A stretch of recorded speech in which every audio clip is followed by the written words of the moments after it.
प्रिय विद्यार्थियों, आज हम भूगोल बीए पार्ट फर्स्ट में भौतिक भूगोल हमारा पेपर है, उसमें भूकंप के बारे में पढ़ेंगे। भूकंप का तात्पर्य धरातलीय कंपन से है। एन स्ट्रोलर के अनुसार भूकंप भूपटल की कंपन या लहर है जो धरातल के नीचे या ऊपर शैलों के लचीलेपन या गुरुत्वाकर्षण की स्थिति में क्षणिक विक्षोभ द्वारा उत्पन्न होती है। मोकहाउस के अनुसार भूपटल की शैलों में संचलन या समायोजन की क्रिया द्वारा संचार को भूकंप कहते हैं। भूकंप के कारण ज्वालामुखी क्रिया। भूकंप में लावा शिलाखंड व गैसों के प्रबल भूगर्भ में लावा शिलाखंड एवं गैसों के प्रबल वेग से बाहर निकलने के कारण निकटवर्ती क्षेत्र में कंपन होता है और भूकंप होता है। भू संतुलन में समायोजन। भूपटल में विभिन्न भू आकार पाए जाते हैं, कहीं पर्वत है तो कहीं मैदान। इनमें संतुलन होता रहता है जिससे भूकंप आता है। तीसरा है घर्षण। घर्षण क्रिया के कारण उत्पन्न भूकंप को विवर्तनिक भूकंप भी कहलाते हैं।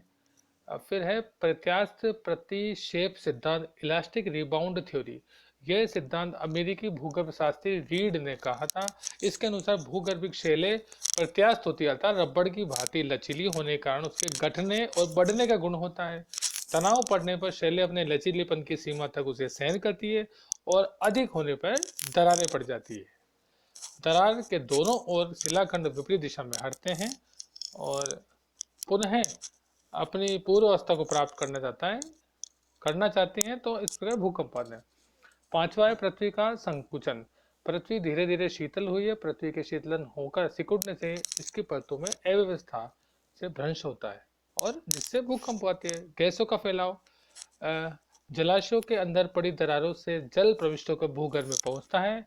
अधिक ताप के कारण मेंटल में जल वाष्प तथा गैस में बदल जाता है। जब इसकी मात्रा अधिक हो जाती है तभी ऊपर आने का प्रयास करता है।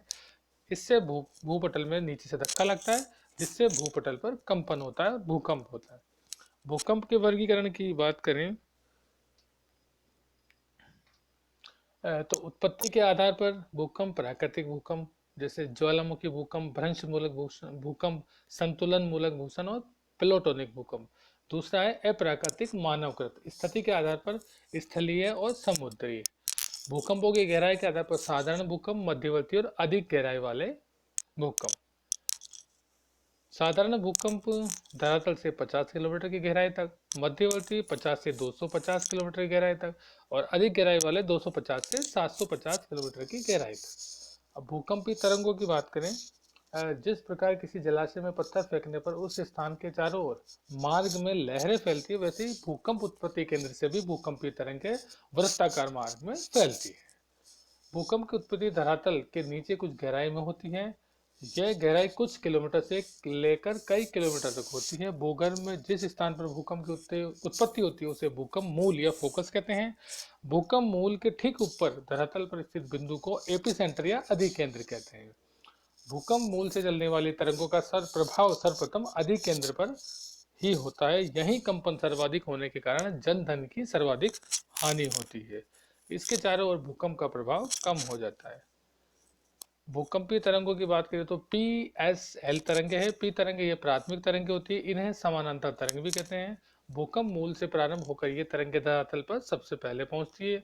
औसत गति 8 से 10 किलोमीटर प्रति सेकंड होती है। ये तरंगे शैलों में संपीड़न के कारण उत्पन्न होती है।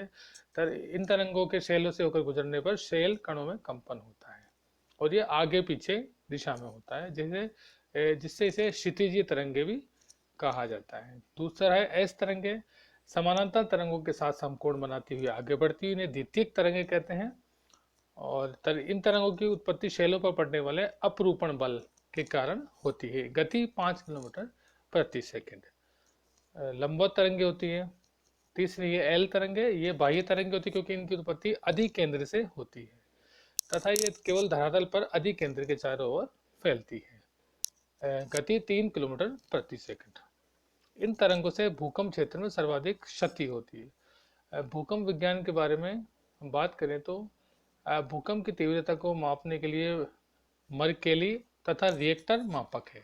इसमें रिएक्टर मापक मान्य है। अधिक सिस्मोग्राफ भूकंप लेखी यंत्र है और अगर भूकंप का विश्व वितरण देखा जाए परिप्रशांत महासागरीय मेखला, मध्य महाद्वीपीय मेखला, मध्य अटलांटिक कटक मेखला, पूर्वी अफ्रीकी मेखला और अन्य क्षेत्र पाए जाते हैं। भूकंप का मानव जीवन पर प्रभाव की बात करें तो विनाशकारी में प्राकृतिक प्रकोप में भूकंप के कारण भूस्खलन होता है, बड़े बड़े शिलाखंड टूटकर कई बार नदियों के मार्ग रोक देते हैं और बाढ़ें आती है।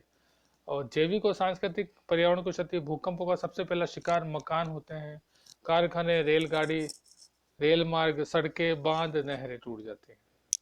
रचनात्मक में बहुत कम होता है, अचानक कई बार सोते या स्प्रिंग फूट पड़ते हैं। महासागरीय भागों में भूकंपीय तरंगों के पहुंच जाने पर ऊंची ज्वारीय लहरें उठती है जिन्हें सुनामी कहते हैं। धन्यवाद।